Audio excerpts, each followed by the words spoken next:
स्वागत है आप सभी का हमारे इस YouTube चैनल पाठ्यकला पे।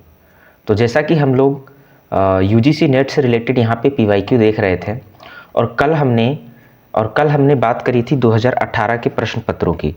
ठीक है, तो 2018 के प्रश्न पत्र का हम लोगों ने कल यहाँ पे सॉल्यूशन देखा था, जिसमें हम लोगों ने जुलाई 2018 है ना, जुलाई 2018 के प्रश्न पत्रों का हम लोगों ने पार्ट 1 में एक वीडियो देखा था। ठीक है, इसमें हम लोगों ने टोटल 45 प्रश्नों की श्रृंखला को देखा। आज हम लोग इसी श्रृंखला को पार्ट 2 वीडियो में इस वीडियो में देखने के लिए जा रहे हैं, जिसमें आप लोगों को टोटल 45 से लेकर के 100 क्वेश्चन तक के तमाम श्रृंखला को यहाँ पे देखने को मिलेगी। तो आज हम लोग का ये जो वीडियो होगा 2018 वाला लेक्चर, ये आपका दूसरा पार्ट होगा, जिसमें हम लोग क्वेश्चन नंबर 46 से लेकर के 100 तक के सारे प्रश्नों को हल करेंगे यहाँ पे। ठीक है, तो जैसा कि मैं आप लोगों को बता दूं कि हमारे इस चैनल पे यूजीसी नेट से रिलेटेड पीवाईक्यू और पीवाईक्यू के कंटेंट यहाँ पे चलाए जा रहे हैं, ताकि जो जनवरी में प्रस्तावित एग्जाम है उसमें आप लोगों को कहीं ना कहीं एक तरीके से मदद मिल सके इस एग्जामिनेशंस को क्वालिफाई करने में और इसके पैटर्न को समझने में। तो इसलिए हमारे इस चैनल से जुड़ें।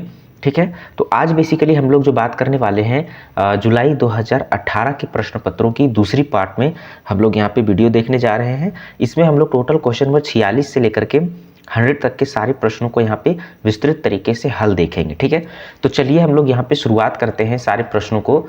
तो हम लोगों ने टोटल कल 45 प्रश्नों तक की श्रृंखला को देखा था, जिसमें हम लोगों ने 45 प्रश्न का अच्छे से हम लोगों ने हल देखा था। ठीक है, तो आज हम लोग बेसिकली वही श्रृंखला को आगे बढ़ाते हुए हम 46वां नंबर प्रश्न से आगे बढ़ेंगे और टोटल 100 नंबर के प्रश्न पत्रों तक जाएंगे, क्योंकि जो पहले जो प्रश्न पूछे जाते थे वो आपके सेकेंड पेपर में कहीं ना कहीं 100 क्वेश्चन ही पूछे जाते थे। ठीक है, तो हम लोगों ने 45 प्रश्न तक देख लिए थे। तो आज हम लोग बात करेंगे क्वेश्चन नंबर 46 की। ठीक है, तो चलिए हम लोग यहाँ से शुरुआत करते हैं। क्वेश्चन नंबर 46 यहाँ पे हमारा कथन और कारण से संबंधित दिया गया है। ठीक है, कथन में दिया गया है कि मध्यकाल में दाम तांबे के मूल्य को जानने का उतना ही सूचक था जितना रुपया चांदी के मूल्य का। रोचक बात यह है कि तांबे की धातु के संबंध में क्षेत्रीय कीमतों की विविधता सोने और चांदी की बहुत अधिक महत्व रखती है। ठीक है, तो यहाँ पे ये कथन सही दिया गया है। ठीक है, कारण है कि तांबे की आपूर्ति मुख्यतः अरावली और विंध्य श्रृंखला के उत्तरी और पूर्वी ढलानों के खदानों से होती थी। इसके साथ इसकी समीपता विभिन्न बाजारों में मूल्य के अंतरों के प्रसार को तय करने में बड़ी भूमिका निभा सकती थी। ठीक है, तो यहाँ पे हम लोग देख सकते हैं कि कारण एक तरीके से गलत है, तो इसका जो करेक्ट आंसर हो जाएगा वो हो जाएगा आपको ऑप्शन नंबर सी, हमारा यहाँ पे करेक्ट आंसर हो जाएगा। ठीक है, नेक्स्ट हम लोग क्वेश्चन नंबर 47 की बात करते हैं। क्वेश्चन नंबर 47 की बात करते हैं तो है कि एक शाही फरमान द्वारा निम्नलिखित में से आमेर के किस राजा को अपनी वतन जागीर में ही मकरान संगमरमर के प्रयोग से रोका गया था। ठीक है, तो इनके कौन से ऐसे आमेर के राजा थे जिनको उनके ही राज्य क्षेत्र में मकरान के जो संगमरमर होते थे जो काफ़ी प्रसिद्ध है, उनको प्रयोग के लिए रोका गया था। ठीक है, तो ऑप्शन जो हमारे पास दिया गया है वो है राम सिंह प्रथम, राजा बिशन सिंह, मिर्जा राजा जय सिंह, सवाई जय सिंह। तो इसका जो करेक्ट आंसर हो जाएगा वो हो जाएगा आपका मिर्जा राजा जय सिंह। ठीक है, मिर्जा राजा जय सिंह। तो इनको एक तरीके से क्या किया गया था, आमिर के राजा थे ये, और इनको ही वतन जागीर में मकरान के संगमरमर का प्रयोग करने से रोक लगाया गया था। ठीक है, नेक्स्ट हम लोग क्वेश्चन नंबर 48 की ओर बढ़ते हैं। तो इसमें दिया गया कि कौन सा युग में सुमेलित नहीं है, आपको वो बताना है। यहाँ पे यात्री दिए गए हैं और उनके मूल देश के बारे में यहाँ पे आपको बताया गया है। तो निकोलो डी कॉन्टी इटली, तो सही बात है, निकोलो डी कॉन्टी जो थे वो इटली के थे। अथानीसियस निकितन एक तरीके से रूस के थे। इब्न बतूता मोरक्को अफ्रीका की, सही बात है ये। अब्दुल रजाक सीरिया, तो ये गलत हो जाएगा क्योंकि अब्दुल रजाक जो थे वो सीरिया के नहीं थे, बल्कि अब्दुल रजाक एक तरीके से फारस के रहने वाले थे। ठीक है, तो यहाँ पे जो पूछा गया कि कौन सही सुमेलित नहीं है, तो ऑप्शन नंबर 4 हमारा यहाँ पे हो जाएगा करेक्ट आंसर, कि अब्दुल रजाक सीरिया नहीं बल्कि फारस के रहने वाले थे। ठीक है, नेक्स्ट हम लोग क्वेश्चन नंबर 49 की बात करते हैं। तो उसके परदादा ने बहुत सारे पशुओं, पौधों और लोगों के बारे में लिखा था, लेकिन अपने चित्रकारों को उनकी तस्वीरें बनाने का आदेश नहीं दिया था। तो ये स्टेटमेंट किनका दिया गया है, इस शाही परदादा पर पोते की जोड़ी को चिन्हित कीजिए। ठीक है, तो यहाँ पे है बाबर, जहांगीर, हुमायूं, शाहजहां, अकबर, औरंगजेब और जहांगीर बहादुर शाह प्रथम। तो ये जो स्टेटमेंट दिया गया है वो दिया गया है आपका बाबर और जहांगीर के संबंध में ये कथन दिया गया है। ठीक है, यानी कि ये दोनों बाबर का जो पुत्र था हुमायूं, उनके पुत्र थे ये जहांगीर। तो एक तरीके से बाबर का प्रपुत्र हो जाता है कौन, जहांगीर। ठीक है, तो करेक्ट आंसर हमारा हो जाएगा 49 का ऑप्शन नंबर ए। नेक्स्ट अगर हम बात करते हैं क्वेश्चन नंबर 50 की, 50वें नंबर प्रश्न की, तो निम्नलिखित में से किसने अपने पुस्तकालय का एक भाग हरम में रखा था, जहां हरम की महिलाएं उसके सोने से पहले उसे पुस्तक पढ़कर सुनाती थी। ठीक है, ऑप्शन है बाबर, हुमायूं, अकबर, जहांगीर। तो इसका जो करेक्ट आंसर हो जाएगा वो हो जाएगा आपका अकबर। अकबर ही वो एक ऐसा शासक था जो अपने हरम में पुस्तकें रखा करता था। ठीक है, और सोने से पहले जो महिलाएं होती थी वो उनको एक तरीके से पढ़ करके सुनाते थे, क्योंकि अकबर जो थे वो स्वयं अनपढ़ थे, एक तरीके से वो पढ़े लिखे नहीं थे। ठीक है, लेकिन उन्हें पुस्तकें को पढ़ने का और नई नई चीज़ें जानने का शौक हुआ था। ठीक है, नेक्स्ट 51 नंबर प्रश्न की बात करें तो एक मुगल बादशाह ने रूढ़िवादी और धार्मिक प्रकृति के लोगों को दिखाया कि भाषा एक प्राकृतिक प्रक्रिया यानी कि जुबान एक कुदरत नहीं है, बल्कि यह एक सीखने की सांस्कारिक तरीका है। अपने तर्क को सिद्ध करने के लिए उसने व्यावहारिक प्रयोग द्वारा नवजात शिशुओं को सर्वथा एकांत स्थान, जो गूंग महल के नाम से जाना जाता था, में रखा। वह मुगल बादशाह कौन था? यानी कि एक तरीके से वो ये बताना चाह रहे थे कि यहाँ पे उन्होंने एक तरीके से ये बताना चाह रहे थे कि जो रूढ़िवादी और धार्मिक प्रवृत्ति के लोग हैं, जो भाषा एक प्राकृतिक प्रक्रिया है, यानी सीखने की मतलब उनका ये मानना था कि जो भाषा है वो स्वयं हम सीख सकते हैं, उसको सीखने के लिए कुछ सांस्कारिक तरीका की जरूरत नहीं है। इसके लिए उन्होंने एक प्रयोग किया था कि जो बच्चे शुरुआत में जन्म लिए उनको एक तरीके से एकांत स्थान में रख दिया गया था। ठीक है, तो वो कौन बादशाह थे जो इस तरह का प्रयोग किया था, तो उसके बारे में यहाँ पे पूछा गया है। तो जैसा कि हम लोग जानते हैं बाबर, अकबर, जहांगीर, औरंगजेब, तो इसमें हो जाएगा आपके कौन, अकबर, क्योंकि अकबर अनपढ़ था और वही एक तरीके से इस तरह का प्रयोग किए थे, जो यह बताना चाह रहे थे कि भाषा सीखने के लिए जो है सो किसी तरह की आवश्यकता नहीं, बल्कि ये प्रकृति रूप से आती है, ये स्वयं सीखा जा सकता है। ठीक है, नेक्स्ट 52 नंबर प्रश्न की अगर हम लोग बात करते हैं तो इसमें अकबरनामा से पूछा गया कि अकबरनामा में चित्रित पांडुलिपि की विशेषता निम्नलिखित में से कौन सी है। ठीक है, तो अकबरनामा में चित्रित पांडुलिपि एक तरीके से क्या होता था, जब हम हाथों से किसी चीज़ का सुलेखन करते थे तो उसको पांडुलिपि कहा जाता था। तो अकबरनामा में जो पांडुलिपि है उसमें क्या क्या विशेषताएं हैं उसके बारे में आपको बताना है। तो अकबरनामा की मुगल चित्रकारी में अक्सर एक चित्र के साथ दो चित्रकार संबंध थे, तो ये बिल्कुल सही है। रेखांकन और रंगाई अक्सर एक चित्रकार द्वारा की जाती थी, सही बात है। केवल सहयोगी केवल पोर्ट्रेट को पूरा करते थे, बिल्कुल सही। कुछ खास चित्रों में रेखांकन, रंगाई और पोर्ट्रेट तीन भिन्न चित्रकारों द्वारा किया गया है, ये भी सही आपका। तो करेक्ट आंसर हमारा हो जाएगा option number D, A B C D. तो यहाँ से क्या है कि ये सारे ऑप्शन आपको सही हो जाएंगे यहाँ पे, है ना। नेक्स्ट हम लोग चलते हैं 53 नंबर प्रश्न की ओर। तो इसमें है कि निम्नलिखित चित्रकारों में से कौन जहांगीर के दरबार में थे। ठीक है, यानी कि कौन से ऐसे चित्रकार हुए जो जहांगीर के दरबार में थे।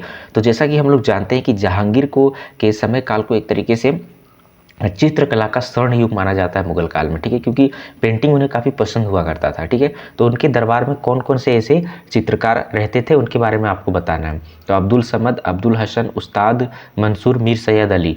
तो इसका जो करेक्ट आंसर हो जाएगा वो हो जाएगा आपका अबुल हसन और उस्ताद मंसूर, यानी कि बी और सी हो जाएगा। तो इसका करेक्ट आंसर हो जाएगा ऑप्शन नंबर सी, यानी थर्ड, है ना। तो यहाँ से हम लोग देख सकते हैं। नेक्स्ट क्वेश्चन 54 की अगर हम लोग बात करते हैं तो इसमें दिया गया है कि निम्नलिखित में कौन से वक्तव्य सही है ना, कौन सा स्टेटमेंट दिया गया है जो आपका सही है, उसके बारे में आपको बताना है। ठीक है, तो हम लोग देख सकते हैं कि अपने साम्राज्य में शिवाजी ने दक्कनी सल्तनतों के प्रारूपों पर नियमित प्रशासन स्थापित करने का प्रयत्न किया। इसमें कर बहुत कम था, कर बहुत कम था, ये गलत है आपका, क्योंकि ये जो शिवाजी साम्राज्य में जब आप जाओगे तो टैक्स कम नहीं था, बल्कि ये टैक्स ज़्यादा लेते थे। तो ये स्टेटमेंट तो आपका गलत हो जाएगा। तो ए जहाँ जहाँ है वो आपका गलत हो जाएगा, तो ये वाला गलत हो जाएगा और ये वाला गलत हो जाएगा।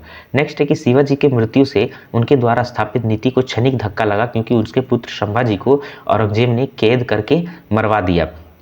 ठीक है, तो यहाँ पे हम लोग देखते हैं कि ये बात सही दी गई है। ठीक है, ये बात सही है। मराठा सरदारों ने सख्ती से हासिल चौथ द्वारा अपने संसाधनों को बढ़ाया, इसे ना दे पाने की स्थिति में विद्रोही क्षेत्रों को लूटपाट का शिकार होना पड़ता, बिल्कुल सही बात है। मराठा एक तरीके से अपने साम्राज्य में सरदेशमुखी और चौथ दो नामक कर लेते थे। ठीक है, तो ये स्टेटमेंट सही है। शिवाजी के पुत्र की विधवा ताराबाई ने मुगल आधिपत्य स्वीकार कर लिया था। ठीक है, तो ये आपका गलत है, मुगल आधिपत्य स्वीकार नहीं किया था। ठीक है, तो ऑप्शन हमारा बी और सी करेक्ट हो जाएगा। तो यहाँ पे जो बी और सी कहाँ पे है, ऑप्शन नंबर 4 में है, तो हमारा करेक्ट आंसर ऑप्शन नंबर 4 हो जाएगा। ठीक है, नेक्स्ट हम बात करते हैं क्वेश्चन नंबर 55 की, ठीक है। 55वां नंबर प्रश्न की बात करते हैं, तो इसमें कि कश्मीर और उसके बागों की खूबसूरती से प्रभावित होने के बावजूद निम्नलिखित में से किस बादशाह ने अपने शासन में छठे वर्ष में आदेश दिया कि कोई भी बादशाह सैन्य और प्रशासनिक कार्यों के सिवाय कश्मीर की यात्रा नहीं करेगा, क्योंकि उसका मानना था कि आमोद प्रमोद के शौक को पूरा करने के लिए कश्मीर जाना उपयुक्त कारण नहीं है। यानी कि कौन सा शासक थे जो इस तरह के स्टेटमेंट देते हैं कश्मीर के बारे में, ठीक है। तो हम लोग यहाँ पे देख सकते हैं 55 नंबर अगर प्रश्न की बात करें तो इसका जो करेक्ट आंसर हो जाएगा हमारा वो हो जाएगा औरंगजेब, क्योंकि ये औरंगजेब काफ़ी सख्त शासक था, ठीक है। वो अपने शासन में एक तरीके से आमोद प्रमोद यानी की व्यवस्था को में उतना ज़्यादा भरोसा नहीं रखता था, ठीक है।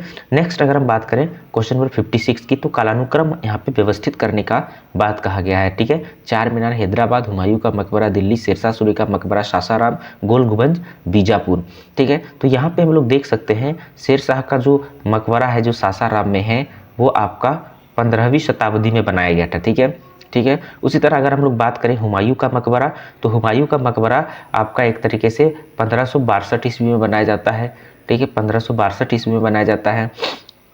उसी तरीके से हम लोग चार नगर की बात करें, चार मीनार की बात करें तो 1591 में इनको बनाया गया था, 1591 में बनाया गया था। गोल गुंबज की बात करें जो बीजापुर में है उसको 1646 में बनाया गया था। तो सबसे लास्ट में आपका गोल गुंबज को बनाया गया था। डी हमारा सबसे लास्ट में किसमें है आपका, इसमें नहीं है, तो गलत हो जाएगा, ये भी गलत हो जाएगा, ये भी। तो ऑप्शन नंबर 3 हमारा करेक्ट हो जाएगा, ठीक है। यानी कि सबसे पहले शेरशाह सूरी का मकबरा, फिर आपका हुमायूं का मकबरा दिल्ली में, उसके बाद चार मीनार और सबसे लास्ट में गोल गुंबज बीजापुर में बनवाया गया। तो इस तरीके से हम यहाँ पे देख सकते हैं। नेक्स्ट हम लोग क्वेश्चन नंबर 57 की ओर चलते हैं। तो कुछ यहाँ पे जैन शब्दावली दी गई है और यहाँ पे उसके अर्थ दिए गए हैं, उसे हमें बताना है, ठीक है, कि कौन से अर्थ किससे संबंधित है, ठीक है। तो ऑप्शन है भद्रक, क्षुल्लक, श्रावक, यति।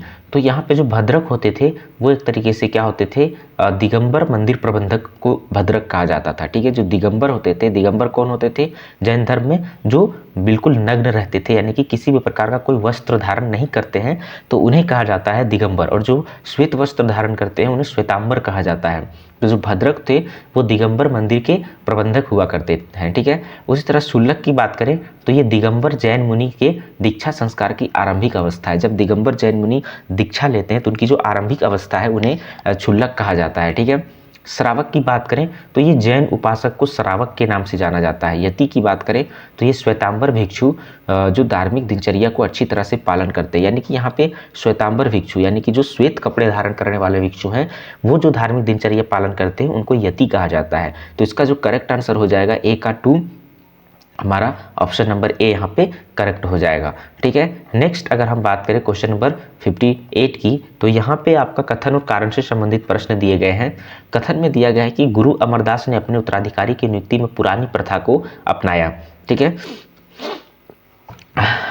उसके बाद कारण में दिया गया है कि उन्होंने अपने उत्तराधिकारी के रूप में गुरु का पद अपने दामाद रामदास और उनके वंशजों को प्रदान करने का निश्चय किया। इस प्रकार गुरु के पद को वंशानुगत बनाया गया, ठीक है। तो यहाँ पे अगर हम 58 की बात करते हैं तो हमारा क्या है कि ए आपका गलत है लेकिन आर सही है, ठीक है। उन्होंने पुरानी प्रथा नहीं अपनाई थी, तो इस तरीके से हमारा ऑप्शन नंबर ए क्या होगा, गलत हो जाएगा। ए कथन क्या हो जाएगा गलत, कारण क्या हो जाएगा आपका सही हो जाएगा। नेक्स्ट हम लोग 59 नंबर प्रश्न की अगर हम लोग बात करते हैं, ठीक है।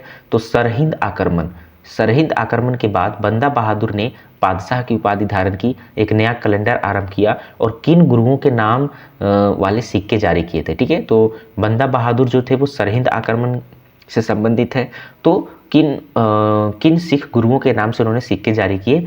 तो ऑप्शन में है गुरु नानक और गुरु हरगोबिंद, गुरु नानक और गुरु गोविंद सिंह, गुरु हरगोबिंद और गुरु अर्जन, गुरु गोविंद सिंह और गुरु तेग बहादुर। तो ऑप्शन है हमारा करेक्ट आंसर हो जाएगा गुरु नानक और गुरु गोविंद सिंह, यहाँ पे ये हमारा करेक्ट आंसर हो जाएगा, ठीक है। नेक्स्ट क्वेश्चन नंबर 60 की बात करते हैं जब हम, तो लेखक और रचना से संबंधित है कि कौन सुमेलित नहीं है उसके बारे में आपको यहाँ पे बताना है, ठीक है। तो लेखक है निजामुद्दीन अहमद तबकात ए अकबरी, ठीक है। तो ये आपका बिल्कुल सही है। काफ़ी खान मासिर ए आलमगिरी, तो आपका वासिर आलमगिरी जो है वो साकी मुस्तैदी खान की रचना है, ठीक है। इस काफ़ी खान की नहीं है, साकी मुस्तैदी खां की रचना है, ठीक है। तो ये गलत हो जाएगा। अब्दुल हमीद लाहौरी पादशाह नामा सही है, मोहम्मद काजिम आलमगीर नामा ये सही है। तो पूछा है कौन सही नहीं है, तो करेक्ट आंसर हमारा हो जाएगा ऑप्शन नंबर 2, ठीक है। यानी कि ध्यान रखना है, मासिर ए आलमगीरी की जो पुस्तक है वो किसकी पुस्तक है, तो वो आपका साकिब मुस्तैद खां की पुस्तक है। ठीक है, नेक्स्ट हम लोग क्वेश्चन नंबर 61 की ओर बढ़ते हैं। इसमें यहाँ पे पूछा गया है कि कथन और कारण से संबंधित प्रश्न दिए गए कि अकबर भूमि के पैमाइश और भू राजस्व की नगदी उगाही के विस्तार का इच्छुक था। इस क्षेत्र में वह किसी भी प्रकार का समझौता करने के लिए तैयार नहीं था तथा उसने इसका क्रियान्वयन कठोरता से किया। ठीक है, तो कथन में यहाँ पे ये दिया गया है आपका, तो ये क्या हो जाएगा, ये आपका गलत है। ठीक है, कारण में है कि अकबर ने कि इन सुधारों को शाह मंसूर और टोडरमल के नेतृत्व में लागू किया गया, लेकिन बिहार तथा बंगाल में विद्रोह भड़क उठा। आर सही है आपका। ठीक है, तो यहाँ पे ऑप्शन नंबर 4 सही हो जाएगा कि ए गलत है और 4 सही है। ठीक है, नेक्स्ट अगर हम लोग आगे बढ़ते हैं तो क्वेश्चन नंबर 62 की ओर जाते हैं। तो इसमें यह है कि हुंडी के निमित्त नगद भुगतान पर छूट की दर मध्यकाल में जानी जाती थी, यानी कि हुंडी के जो निमित्त नगद भुगतान पर जो छूट की दर होते थे मध्यकाल में वो जानी जाती थी। तो यहाँ पे इसका जो करेक्ट आंसर हो जाएगा 8 हो जाएगा। ठीक है, 8, यानी कि हुंडी के जो निमित्त नगद भुगतान पर छूट की दर मध्यकाल में जानी जाती थी किस नाम से, तो 8 नाम से जानी जाती थी। ठीक है, अब यहाँ पे आपको सूची सुमेलित करने का प्रश्न दिया गया है। ठीक है, कारीगर और आधुनिक अभिधान, तो आहक पूजान, खिस्तमालान, पर्ची नकार और सुर्खी कोब। तो यहाँ पे आपको एक तरीके से मिलान करने का प्रश्न दिया गया है। ठीक है, तो जो आहक पूजान है वो आपका हो जाएगा चूननगर, है ना, चूनगर। ठीक है, उसी तरह अगर हम बात करते हैं खिस्त मलान की तो हो जाएगा राजगीर का, है ना। उसी तरह अगर हम पर्ची नगर कार की अगर हम लोग बात करते हैं तो ये हो जाएगा आपका नक्कास का, और सुर्खी गोप की बात करते हैं तो ये हो जाएगा ईंट तोड़ने वाला। तो इस तरीके से जो हमारा करेक्ट आंसर हो जाएगा वो हो जाएगा ऑप्शन नंबर डी। तो ऐसे प्रश्न सामान्यतः क्या होते हैं, रटने वाले प्रश्न होते हैं, और ये सारे प्रश्न इसीलिए ये श्रृंखला देखनी बहुत ज़रूरी हो जाती है PYQ की, कि ये बहुत सारे प्रश्न ऐसे आते हैं जो आपको बहुत सारे चीज़ों को पढ़ने से मिलेगा, लेकिन PYQ करने से क्या होता है कि हम उन तमाम चीज़ों को भी आसानी से जान सकते हैं, यानी कि कम समय में ज़्यादा लाभ PYQ सॉल्व करने से मुझे मिल सकता है, इसलिए PYQ को देखना बहुत ज़रूरी होता है। नेक्स्ट 64 में तैमूर के घराने के समस्त संप्रभु शासकों, यहाँ तक कि सिकंदर लोदी के काल से अब तक दिल्ली के समस्त शासकों में कोई भी निष्ठा, आत्मसंयम और न्याय में उसके बराबर नहीं था। उपर्युक्त अवतरण में खाफी खान निम्नलिखित में किस मुगल सम्राट की न्यायप्रता की सराहना कर रहा है। ठीक है, तो 64 नंबर प्रश्न की अगर हम लोग बात करेंगे तो ये मुंतकब उल वाब में खाफी खान ने लिखा है, तो ये औरंगजेब के बारे में कह रहा है। ठीक है, औरंगजेब के बारे में ये बात कही जा रही है। नेक्स्ट हम लोग 65 नंबर प्रश्न की बात करते हैं। तो उन इतिहासकारों का नाम बताया जिन्होंने मध्यकालीन भारतीय राज की केंद्रीकृत प्रवृत्ति पर प्रत्यक्षता प्रश्न चिन्ह लगाया, यानी कि कौन ऐसे इतिहासकार से जो इनका मानना था कि मध्यकाल में जो भारतीय राज होते थे उसमें केंद्रीकृत प्रवृत्ति होती थी। ठीक है, मतलब नहीं होती थी, उस पर प्रश्न चिन्ह लगाया है। ठीक है, तो कौन से इतिहासकार थे,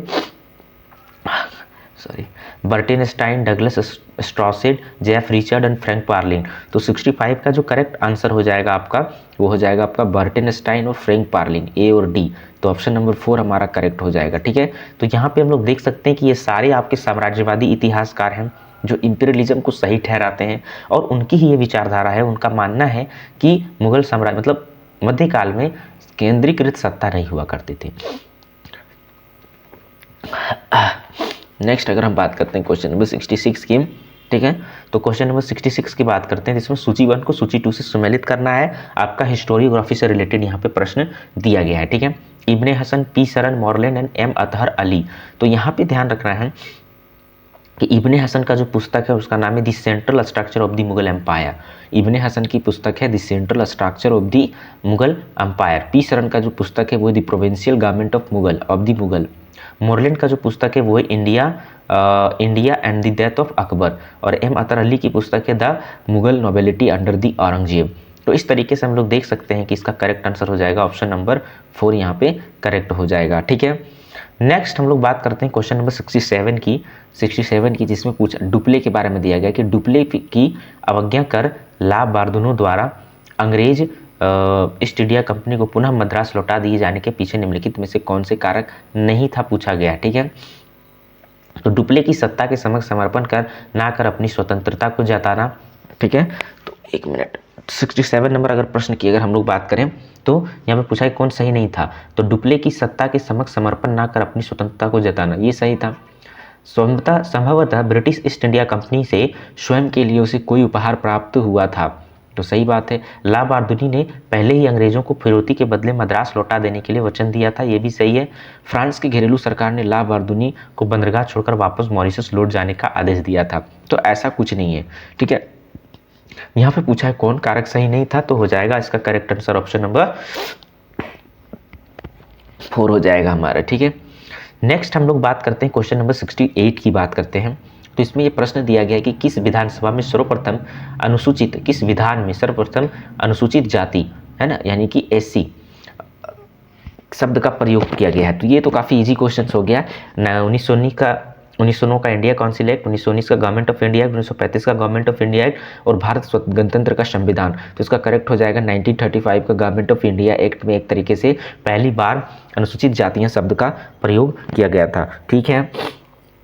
नेक्स्ट हम लोग बात करते हैं क्वेश्चन नंबर 69 की। तो इसमें प्रश्न दिया गया है 69 में कि किस ब्रिटिश अधिकारी ने उत्तर भारत में व्याप्त अनिश्चित भू संपत्ति की स्थिति के बारे में लिखा है कि इस क्षेत्र की भूधारक संपत्ति एक अत्यधिक व्यापक एवं दुखद क्रांति है से ग्रस्त हो चुकी थी। तो ये कथन किसका है, यानी कि इन्होंने इसके बारे में ये लिखा है, ठीक है, वही आपको बताना है। तो ऑप्शन है बी जी विंगेट, रॉबर्ट मार्टिन्स बर्ड और जॉन डिकेंस और हॉल्ट मैकेंजी। तो यहाँ पे ये जो स्टेटमेंट है वो किनसे संबंधित है, हॉल्ट मैकेंजी से संबंधित है, ठीक है। रैयतवाड़ी से भी इनका संबंध माना जाता है ना, जिन्होंने मद्रास में रैयतवाड़ी को एक तरीके से लागू करने का काम हॉल्ट मैकेंजी साहब ने ही किया था। नेक्स्ट 70 नंबर प्रश्न की बात करें तो कथन और कारण से संबंधित प्रश्न दिए गए हैं। कथन में कि 1857 के पहले हुए किसानों के कुछ विद्रोह में पूरी तरह से सिर्फ आदिवासियों ने शिरकत की थी।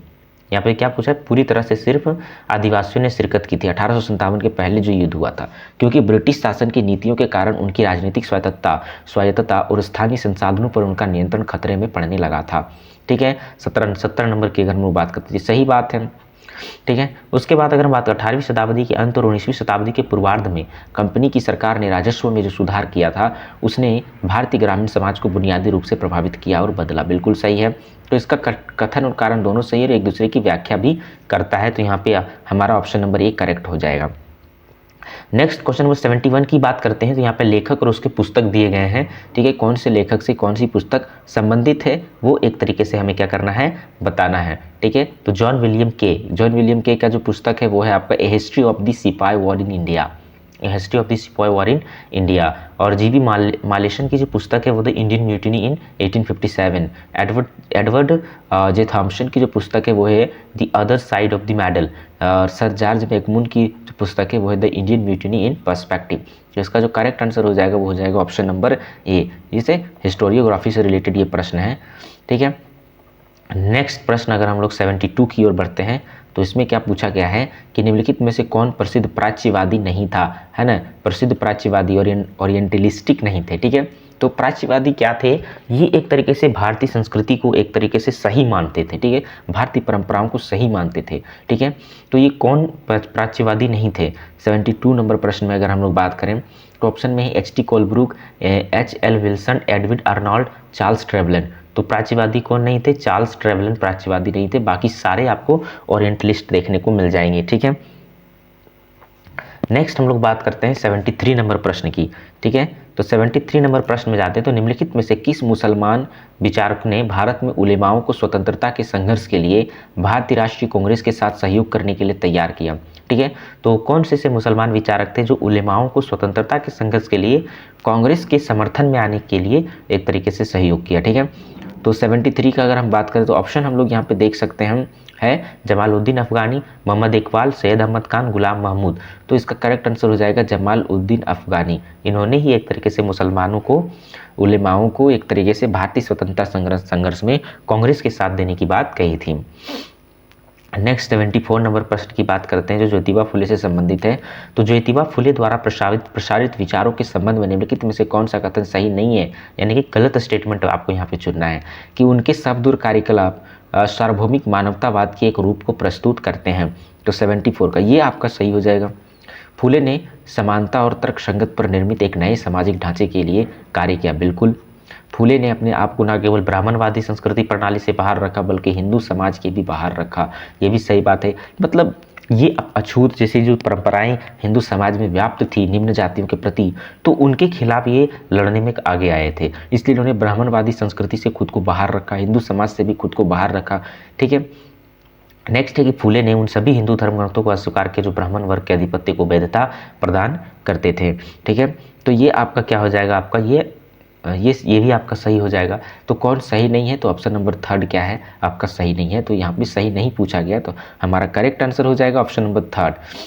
नेक्स्ट हम लोग 75 नंबर प्रश्न की बात करते हैं। तो निम्नलिखित गवर्नर जनरल में से किसको दयालु यानी क्लीमेंसी विशेषण से संबोधित किया गया है। ठीक है, ऑप्शन है Lord Canning, Lord Mayo, Lord Ripon, Lord Lansdowne. तो 75 में अगर हम लोग जाते हैं तो इसका करेक्ट आंसर हो जाएगा लॉर्ड रिपन।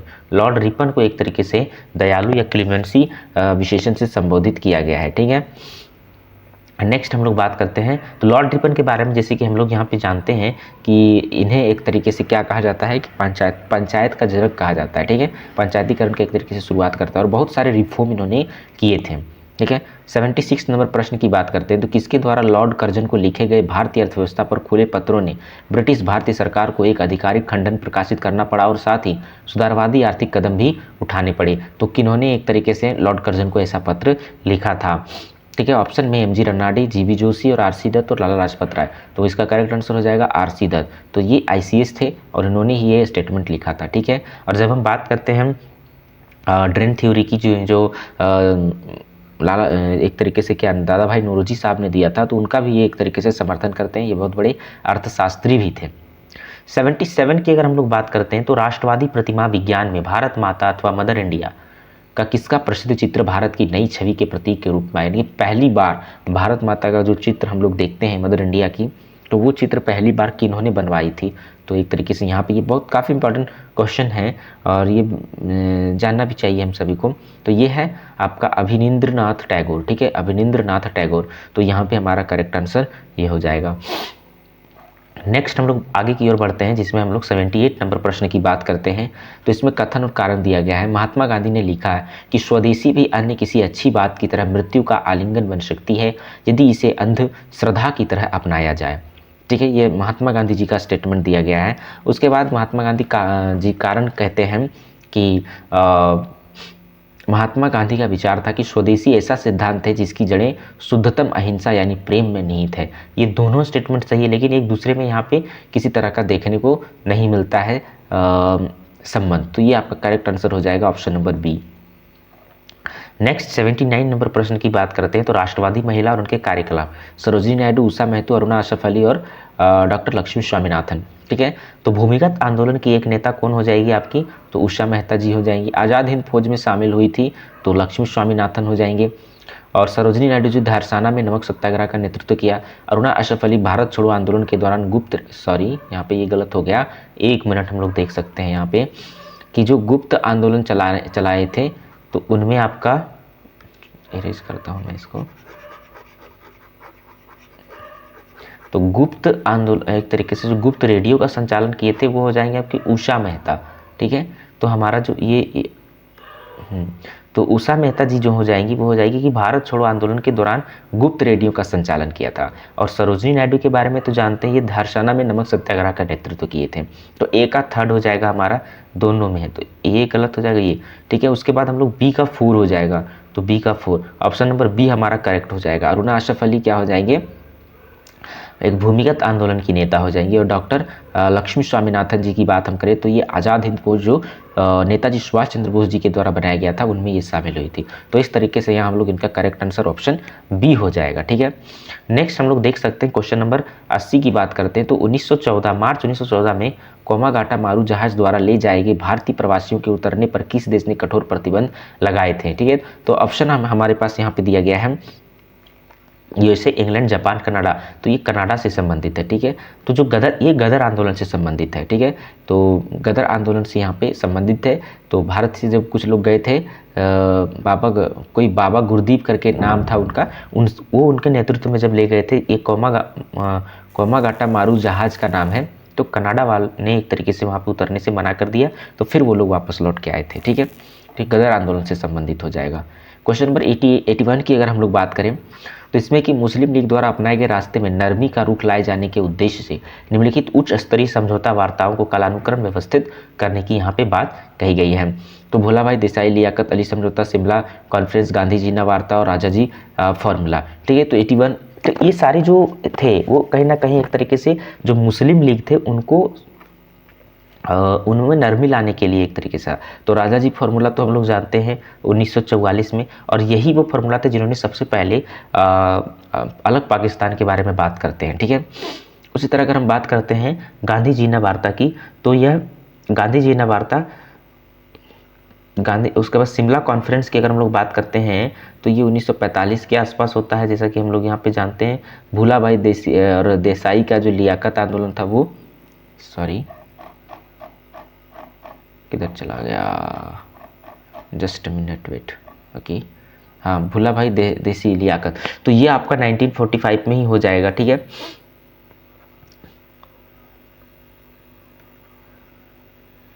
इसका जो करेक्ट आंसर हो जाएगा वो हो जाएगा ऑप्शन नंबर 4, डी यहाँ पे पहले आ जाएगा, फिर सी आ जाएगा, फिर ए हो जाएगा, फिर लास्ट में बी हो जाएगा शिमला।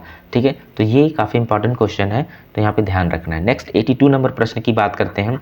तो ब्रिटिश शासन से स्वतंत्रता प्राप्त करने के बाद जवाहरलाल नेहरू की याद दिलाते हुए कि स्वतंत्रता भारत को मिली है ना कि कांग्रेस को, यह आग्रह किसने किया कि कैबिनेट निर्माण में दलीय संबंध को ध्यान में रखे बिना योग्यतम व्यक्तियों को सम्मिलित किया जाना चाहिए। कितना अच्छा स्टेटमेंट दिया गया है। तो किन्होंने एक तरीके से याद दिलाया 82 के में, तो ये महात्मा गांधी के बारे में स्टेटमेंट। महात्मा गांधी एक तरीके से कांग्रेस की सदस्यता से तो कब का रिटायरमेंट हो चुके थे, इन्होंने इस्तीफा दे दिया था, और इनका मानना ये भी था कि भारत जब स्वतंत्र हो जाए तो कांग्रेस इसी संस्था को भी समाप्त कर देना चाहिए था। महात्मा गांधी का मानना ये भी था। ठीक है, और इसी के संदर्भ में उन्होंने ये स्टेटमेंट दिया था कि जो स्वतंत्रता मिली है भारत को मिली है, कांग्रेस को नहीं मिली है। इसलिए जो कैबिनेट आप बना रहे हो उसमें केवल कांग्रेस के सदस्य को नहीं बल्कि और भी योग्यतम लोगों को स्थान दो, ये महात्मा गांधी जी का कहना था। 83 की बात करें तो द्वितीय पंचवर्षीय योजना, जिसका लक्ष्य राज्य की प्रमुख भूमिका के अंतर्गत त्वरित आर्थिक विकास था, इस नाम से भी जाना जाता है। ठीक है, तो जब हम बात करते हैं दूसरे पंचवर्षीय योजना की तो किस नाम से और जाना जाता है, तो बम्बई योजना, SCN वकील योजना, जॉन मथाई योजना, PC महालनोबिस योजना। तो ठीक है, PC महालनोबिस योजना के बारे में यहाँ पे द्वितीय पंचवर्षीय योजना को जाना जाता है। प्रथम पंचवर्षीय योजना को हेरोड डोमर मॉडल के नाम से जाना जाता है। तो इस तरीके से हमारा करेक्ट आंसर हो जाएगा ऑप्शन नंबर 4। नेक्स्ट 84 नंबर प्रश्न की बात करते हैं। तो कथन और कारण से संबंधित प्रश्न दिया गया है। कथन में है कि आखिर में प्रबोधन यूरोपीय जगत को आधुनिक युग में ले गया। प्रबोधन की बात तो इनलाइटनमेंट की हम यहाँ पे बात कर रहा है। ठीक है, तो 84 नंबर तो सही बात है, प्रबोधन ने एक तरीके से क्या किया था, यूरोपीय जगत को आधुनिक युग में ले गया था। 17वीं शताब्दी की वैज्ञानिक क्रांति ने वह बुनियादी बौद्धिक वातावरण तैयार कर दिया जिसमें प्रबोधन का जन्म हुआ। तो ये भी सही था। तो एक दूसरे का कथन भी व्याख्या करता है, तो ये हमारा सही हो जाएगा option number A. Next question number 85 की बात करते हैं। ये आपका सुमेलित करना है, हिस्टोरियोग्राफी से रिलेटेड प्रश्न है। कौन से लेखक किस पुस्तक से संबंधित है। तो 85 नंबर प्रश्न की अगर हम लोग बात करें तो यहाँ पे KR कानूनगो की जो पुस्तक है हिस्ट्री ऑफ द जाइंट्स, रघुवीर सिंह की जो पुस्तक है वो है मालवा इन ट्रांजिशन, और JD कनिंघम की पुस्तक है हिस्ट्री ऑफ द सिक्स, और जेम्स ग्रांट डफ की पुस्तक है हिस्ट्री ऑफ द मराठास। तो इसका जो करेक्ट आंसर हो जाएगा आपका 85 नंबर का वो हो जाएगा ऑप्शन नंबर डी। ठीक है, तो 85 नंबर प्रश्न हम लोगों ने देख लिया। अब आगे की ओर बढ़ते हैं 86 नंबर प्रश्न में। तो कौन सा कथन सही है आपको ये बताना है। तो 86 में हम लोग यहाँ पे देखते हैं कौन सा कथन सही है, उसके बारे में स्टेटमेंट हमें चुनने की बात कही गई है। तो प्रबोधन यानी कि इनलाइटनमेंट के बारे में बात किया गया है कि प्रबोधन शब्द 18वीं सदी के उस विशाल बौद्धिक और सांस्कृतिक आंदोलन को व्यक्त करता है जो अस्तित्व की बुनियादी समस्याओं को हल करने की मानव बुद्धि की क्षमता में गहरा विश्वास रखता है। बिल्कुल सही है। प्रबोधनकालीन लेखकों का उद्देश्य पुराने ढांचों की बुनियाद पर नए मानव समाज, संस्थाओं और ज्ञान का निर्माण करना था। तो ये गलत है एक तरीके से। प्रबोधन काल बुद्धिजीवियों ने यूरोप की उस दौर पर परंपरा की आलोचना और अन्वेषण की नज़र से देखा। तो प्रबोधन काल तर्क, प्रगति और मानवतावादी मूल्यों में विश्वास के कारण सही था। यानी कि इसका करेक्ट आंसर हो जाएगा ऑप्शन नंबर बी। यानी कि जो एनलाइटनमेंट हुआ था वो इसलिए हुआ था कि जो पुराने मूल्य हैं, जो पुरानी परंपरा है, जो समाज में विद्यमान है, उसको एक तरीके से आधुनिक बनाना, ताकि नई चीज़ों को भी वैल्यू दी जा सके, महत्व दी जा सके। तो इसका जो करेक्ट आंसर हो जाएगा वो हो जाएगा option number B. Next 87 number प्रश्न की बात करते हैं। तो इसमें कि भारतीय राष्ट्रीय कांग्रेस के किस अधिवेशन में कांग्रेस अध्यक्ष मोतीलाल नेहरू एवं मुस्लिम लीग अध्यक्ष हकीम अजमल खान ने संयुक्त रूप से जुलूस निकाल नेतृत्व किया। ठीक है, तो कौन सा ऐसा भारतीय राष्ट्रीय कांग्रेस का अधिवेशन हुआ था, ठीक है। तो इसका जो करेक्ट आंसर हो जाएगा वो अमृतसर अधिवेशन 1919 की बात कर रहा है, ठीक है। नेक्स्ट 88 नंबर की बात करें तो अपने विचारों को संचारित करने के लिए महात्मा गांधी निम्नलिखित में से किस समाचार पत्र से संबंध नहीं थे, ठीक है। तो हरिजन से थे, इंडियन ओपिनियन और यंग इंडिया से भी थे, इंडियन ओपिनियन से थे, द लीडर से नहीं थे आपका। तो ये आपका करेक्ट आंसर हो जाएगा, ठीक है। तो 88 की अगर हम लोग बात करते हैं तो ऑप्शन नंबर डी हो जाएगा। तो द लीडर किनसे संबंधित था, तो मदन मोहन मालवीय जी से इनका संबंध था, द लीडर पत्रिका का या समाचार पत्र जो भी कह सकते हो आप। 89 नंबर प्रश्न की बात करते हैं तो कथन और कारण से संबंधित प्रश्न है।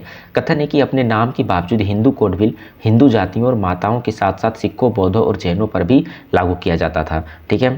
तो ये आपका सही है, ठीक है। नाम तो था हिंदू कोड बिल लेकिन वो सिख, बौद्ध और जैन पर भी लागू किया जाता था, ये सही बात है। स्वतंत्रता के बाद समान नागरिक संहिता यूसीसी की जो बात करते हैं, है ना, आर्टिकल 44 का समर्थन करने वाले प्रधानमंत्री जवाहरलाल नेहरू और कानून मंत्री डॉक्टर बी आर अम्बेडकर थे, ठीक है। तो ये भी आपके सही हैं, ये तो सही है, लेकिन क्या ये एक दूसरे से सम्मिलित हैं, एक दूसरे से किसी प्रकार का संबंध है, नहीं है। तो यहाँ पे ध्यान रखना है, ऑप्शन नंबर बी हमारा करेक्ट हो जाएगा। तो ध्यान दीजिए कि यूसीसी जो है, यूनिफॉर्म सिविल कोड, उसके समर्थन में भारत के प्रथम प्रधानमंत्री जवाहरलाल नेहरू भी थे और कानून मंत्री doctor B are Ambedkar ji भी थे, ठीक है। नेक्स्ट क्वेश्चन नंबर 19 की अगर हम लोग बात करते हैं, क्वेश्चन नंबर 90 की, तो सुमेलित करना है पंडिता रमाबाई, महर्षि डी.के. कर्वे, जी के देवधर और श्रीमती रमाबाई रानाडे वीरेसिंघम पुंतुलु, ठीक है। तो यहाँ पे ध्यान रखना है, वीरेसिंघम पुंतुलु का संबंध हो जाएगा राजमेंद्री, ये राजमुंद्री हो जाएगा, है ना, राजा महेंद्री लिख दिया लेकिन ये राजमुंद्री होगा। तो राजमुंद्री सोशल रिफॉर्म एसोसिएशन से इनका संबंध है। तो डी का थर्ड हो जाएगा आपका, तो डी का थर्ड ऑप्शन 2 में दिया गया, तो ये तो गलत हो जाएगा आपका ना। तो नेक्स्ट अगर हम लोग एक तरीके से सुमेलित करने की पंडिता रमाबाई की अगर हम लोग बात करें तो इनका संबंध हो जाएगा अनाथ बालिका आश्रम से, ठीक है। Sorry, just minute wait, okay.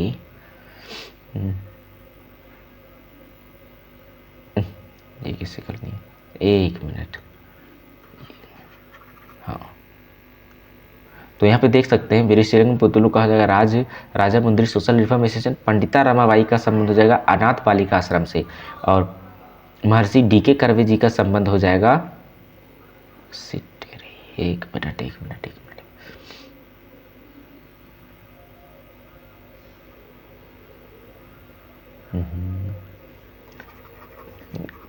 ध्यान से मिलाना पड़ेगा, हाँ। तो वीरेसिंघम पुंतुलु जी का हो जाएगा राजमुंद्री सोशल रिफॉर्म, और फिर पंडिता रमाबाई जी का हो जाएगा शारदा सदन, ठीक है। और आपका महर्षि डी.के. कर्वे अनाथ बालिका आश्रम, और जो बच गए जी.के. देवधर और श्रीमती रमाबाई रानाडे वो सेवा सदन से इनका संबंध हो जाएगा। ऑप्शन नंबर 4 हमारा करेक्ट आंसर हो जाएगा, ठीक है। नेक्स्ट हम लोग क्वेश्चन नंबर 98 की जाते हैं जिसमें कथन और कारण दिए गए हैं। कथन में है कि पुनर्जागरण काल में मानवतावादी का मानना था कि क्लासिक पुरा सामग्री में साहित्य बौद्धिक, कलात्मक और नैतिक श्रेष्ठता का भंडार है। पुनर्जागरण और कारण में दिया कि पुनर्जागरण के समय धर्म ग्रंथों को देसी भाषाओं में अनुवाद से समाज में धर्म निरपेक्षकरण की प्रक्रिया में तेजी आई है, ठीक है। तो ये दोनों आपका स्टेटमेंट सही है लेकिन एक दूसरे की व्याख्या नहीं करता है, ठीक है। नेक्स्ट हम लोग बात करते हैं 92 की। तो 92 में प्रश्न में दिया गया है आपका कि राष्ट्रवादी गायक पंडित विष्णु दिगंबर पलुस्कर ने 1901 में अपना पहला गंधर्व महाविद्यालय कहाँ स्थापित किया था, ठीक है। तो ऑप्शन हो जाएगा आपका कहाँ पे, तो लाहौर में इन्होंने एक तरीके से स्थापित किया था। 93 की बात करें तो उत्तर आधुनिकतावाद यानी कि पोस्ट मॉडर्निज्म की बात कर रहा है कि कौन सा कथन यहाँ पे सही नहीं है वो आपको बताना है, ठीक है। सॉरी, कहाँ चला गया,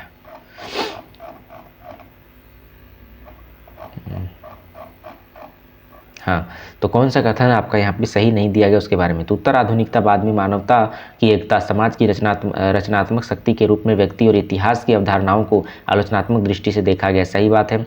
उत्तर आधुनिकतावाद में विज्ञान को सत्य का पर्याय मानने और पश्चिम को श्रेष्ठ मानने वाली अवधारणाओं को अंतिम और निरपेक्ष तथ्य समझा जाने लगा, ये गलत है। तो यही हमारा करेक्ट आंसर हो जाएगा, ठीक है। बाकी सारे सही हो जाएंगे। नेक्स्ट 94 की अगर हम लोग बात करें तो इसमें दिया गया कि 19वीं शताब्दी के 60 के दशक के प्रारंभिक वर्षों में किस प्रांत में निजी कंपनियों को निवेश पर निश्चित लाभ उपलब्ध कराए जाने के आधार पर सिंचाई नहरों को बनाए जाने का कदम उठाया। तो 94 नंबर प्रश्न की अगर हम लोग बात करते हैं तो इसका करेक्ट आंसर हो जाएगा मद्रास। मद्रास में उठाया गया था। ठीक है, अब नेक्स्ट हम लोग 95 की बात करते हैं। तो भारत में उपाश्रयी अध्ययन यानी कि सबाल्टर्न हिस्ट्री की बात कर रहा है ना, तो भारत में उपाश्रयी अध्ययन परियोजना का सदस्य निम्नलिखित में से कौन नहीं है, कौन नहीं है उसके बारे में बताना है। तो रामचंद्र गुहा जी तो हैं ही, लेकिन कौन नहीं है वो बताना है आपको। सॉरी, भारत में उपाश्रयी अध्ययन परियोजना का सदस्य निम्नलिखित में से कौन नहीं है। ठीक है, तो आपका ये थे गायत्री चक्रवर्ती स्पिवाक थे, दिवेश चक्रवर्ती थे, शाहिद अमीन थे, ये नहीं थे। हालांकि इन्होंने ही एक तरीके से शुरुआत किया था 80 के दशक में सबाल्टर्न हिस्टोरियोग्राफी का। तो इसका नहीं थे, सदस्य नहीं थे, परियोजना का सदस्य। तो आपका ऑप्शन नंबर डी हो जाएगा करेक्ट आंसर। यहाँ पे आपको मिलाना है, सुमेलित करना है सूची 1 को सूची 2 से। ठीक है, तो सूची 1 को सूची 2 से सुमेलित करना है। तो बेनेडिक्ट एंडरसन का जो पुस्तक है वो है इमेजिन्ड कम्युनिटीज़। ठीक है, उसी प्रकार अर्नेस्ट गेलनर का जो पुस्तक है वो है nation and nationalism. Eric J Hobson का जो पुस्तक है वो है नेशंस एंड नेशनलिज्म इन 1870। और ई कैडोरी का जो पुस्तक है वो है नेशनलिज्म। तो इस तरीके से हमारा करेक्ट आंसर ऑप्शन नंबर 3 हो जाएगा। 97 नंबर प्रश्न की बात करते हैं। तो कथन और कारण से संबंधित यहाँ पे दिया गया कथन है कि ऐसा माना जाता है कि ऐतिहासिक पद्धति एक ऐसा विज्ञान है जो मनुष्य के उन विचारों तथा परिस्थितियों का अध्ययन करता है जो उसके सत्य और औचित्य का अनुकूलन करते हैं। ये सही है। कारण है कि ज्ञान का शास्त्र होने के कारण यह प्राकृतिक विज्ञान से पूरी तरह से अलग है, क्योंकि इसका कोई सार्वभौमिक नियम नहीं होता। ये भी सही है, लेकिन एक दूसरे की व्याख्या नहीं करता। ऑप्शन नंबर बी हमारा करेक्ट आंसर हो जाएगा। ठीक है, नेक्स्ट 98 नंबर प्रश्न की बात करते हैं। तो यहाँ पे एक स्टेटमेंट दिया गया है, वो बताना है कि वो स्टेटमेंट कौन से इतिहासकार से संबंध है। तो किसी भी देश के इतिहास में कालों का बंटवारा और उन्हें परिभाषित करना समस्यापूर्ण मुद्दा है। भारत के विषय में तो यह विशेषकर ऐसा ही है, क्योंकि हमारे इतिहासकारों जिनमें आरंभ में सभी ब्रिटिश ने उन्होंने अपने यूरोपीय अनुभव के प्राचीन, मध्य और आधुनिक काल के विभाजन का प्रतिमान लिया, तो यहाँ के लिए कतई सटीक नहीं था। इसके बाद उन्होंने हिंदू, मुस्लिम और ब्रिटिश युग के नाम से एक नया विभाजन तैयार किया और मुद्दे को जटिल बना दिया। तो ये स्टेटमेंट है तपन राय चौधरी साहब का। 99 की बात करते हैं। तो लियोपोल्ड वॉन राकी के इतिहास लेखन के बारे में कौन सा वक्तव्य सही नहीं है वो आपको बताना है। ठीक है, तो इसका करेक्ट हो जाएगा, राकी का मानना था कि यदि दस्तावेज उपलब्ध नहीं हो तो इतिहास लेखन के लिए ऐतिहासिक कल्पना का सहारा लिया जा सकता है। ये गलत हो जाएगा, तो हमारा करेक्ट आंसर यही हो जाएगा। नेक्स्ट क्वेश्चन नंबर 100 की बात करें तो निम्नलिखित पुस्तकों में कौन सी थॉमस पेन द्वारा नहीं लिखी गई है, वो पूछा गया है आपका, है ना। तो कॉमन सेंस लिखा गया है, reflection on the revolution in France ये नहीं लिखा गया है, द राइट्स ऑफ मैन तो लिखा गया है, ये पूछा भी गया एक बार, द एज ऑफ रीजन ये का लिखा गया। तो correct answer option number B हमारा क्या हो जाएगा, करेक्ट हो जाएगा। तो इस तरीके से आज की जो वीडियो है पार्ट 2 ये हमारा वीडियो, जिसमें हम लोगों ने जुलाई 2018 तक के जो 18 के जो टोटल पेपर थे उसको हम लोगों ने देख लिया। आगे आने वाले वीडियो में हम लोग ये बात करने वाले हैं दिसंबर 2018 में जो प्रश्न पत्र पूछा गया था उसकी भी 2 वीडियो आएगी, पार्ट 1 और पार्ट 2 में, जिसमें 50-50 की प्रश्नों की श्रृंखला होगी। तो हमारी इस चैनल से आप लोग जुड़ सकते हैं और यहाँ से फ्री में सारे कंटेंट का लाभ आसानी से उठा सकते हैं और आने वाले आगामी एग्जामिनेशंस के पैटर्न को समझ सकते हैं और एग्जामिनेशन में सफलता प्रदान कर सकते हैं। तो हमारे इस चैनल को लाइक करें, शेयर करें, सब्सक्राइब करें, कमेंट करें और बताएं कि और भी किस तरह के कंटेंट आप लोगों को यहाँ पे दिए जाए। हमारे इस वीडियो को देखने के लिए